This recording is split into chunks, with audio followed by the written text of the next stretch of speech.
Hello, my name is Bryan Nunez, and this is my code for my project for Programming Concepts Fall 2025.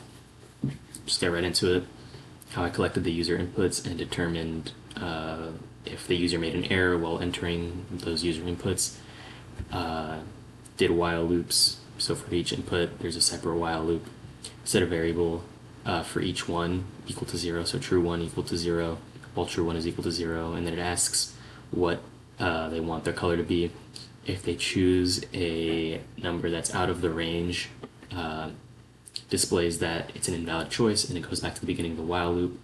Else, if they chose a correct one, it sets true equal to, or it adds 1 to true, making it true 1 equals to 1, and exits the while loop and moves on to the next. That's the same for the shape and the wall color. This is the code that assigns those inputs to those colors and those shapes. This here creates vectors for the x values and the y values for the zones for the fills. So they're all 18 doubles because the longest zone, which is zone 5, is 18 long, 18 rows, or not 18 rows, 18 columns long. And so in order for me to put them all in another matrix, they all have to be the same length. So I just repeated the last number for all the shorter ones. Here puts them all into a matrix. We call back on this matrix later. This is 9 by 1. It becomes, since we're putting these in here, it's basically a 9 by 18 matrix. Since these are 18 long, this assigns a random number for the key from 2 to 9. And that's basically the zone that the key will spawn in. This creates a vector for the x and y values of the key to call back upon later, and these are our initial values. How we initially set up the plot goes through each subplot from 1 to 9, plots from 1 to 9. It checks to see what zone we're in, and if that zone is the same, or if that zone is not the same as the current plot that it's plotting, or subplot that it's plotting, fills it black. Since we're in zone 1, which is our starting zone, it'll skip this and it'll plot it and basically fill x zone I plot colon.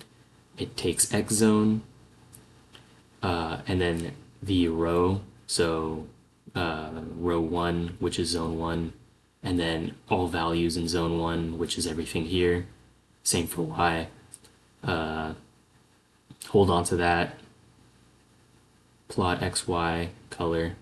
Plot xy. This basically plots our initial x and y values, and then we hold off on that because when we move, we don't want it to clone the character.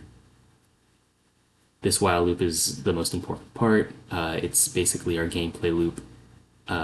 So we set gameplay equal to 1 here in the initial variables, and then while gameplay is equal to 1, we have a variable called distance.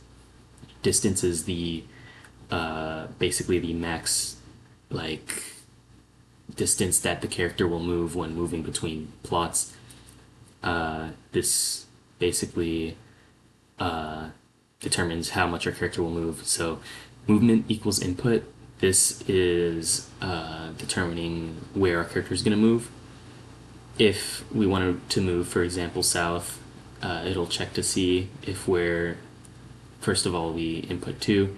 It'll check to see if we are in a valid zone. If we're in zone 7, 8, or 9, which are not valid zones, since you can't move south in either of these zones, it'll display you cannot move south, and it'll go back to the input.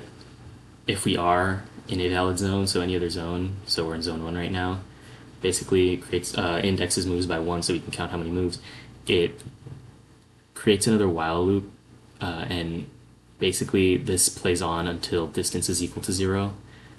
Indexes or subtracts delta from distance, and our delta is 0.5, and that's basically our delta's amount of steps that we have to take, and then it takes y and subtracts delta from it, and then we have a pause so that it doesn't instantly teleport, and then this here replots it same as the initial plot,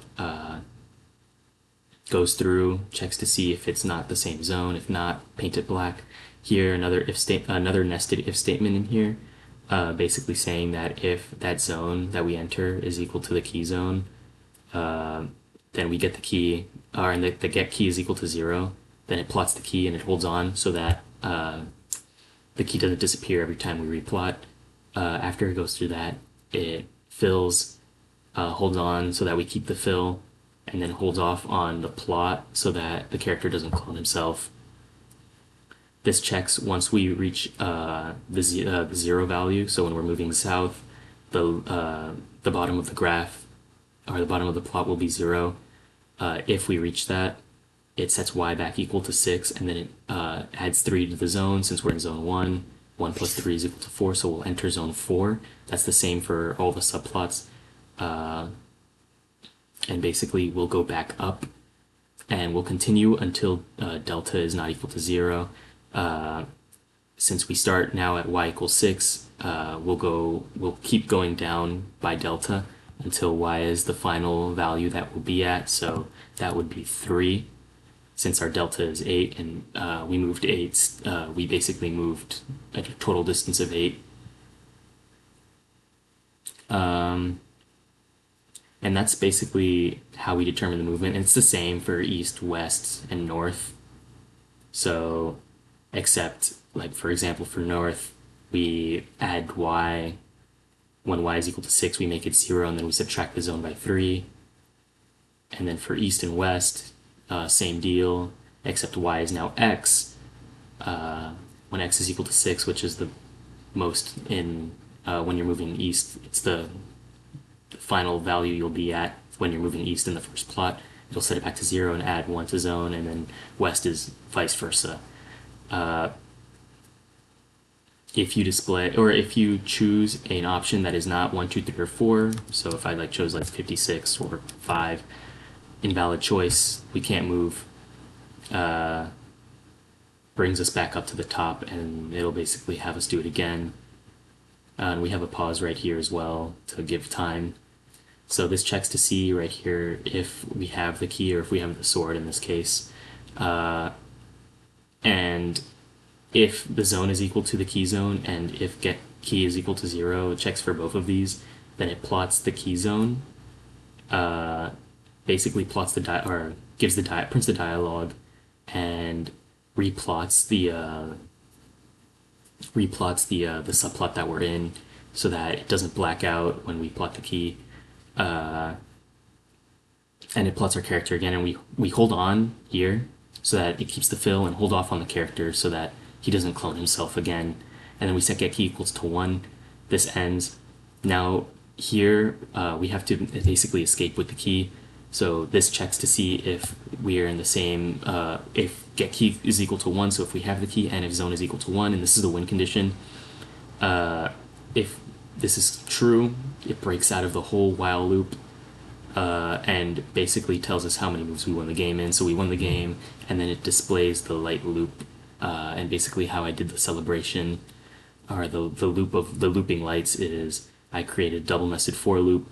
From 1 to 3, this is the amount of times that each subplot will change color, and this is from 2 to 9, subplots 2 to 9 will change. I created a vector called lights, and it's a vector where each value is a random number from 0 to 1, plotted, so each plot will individually show up, and then completely fill them with the color lights, and then I paused it so that it doesn't instantly go to the final value or the final lights vector. So it shows us a light show, and that's pretty much it. Thank you.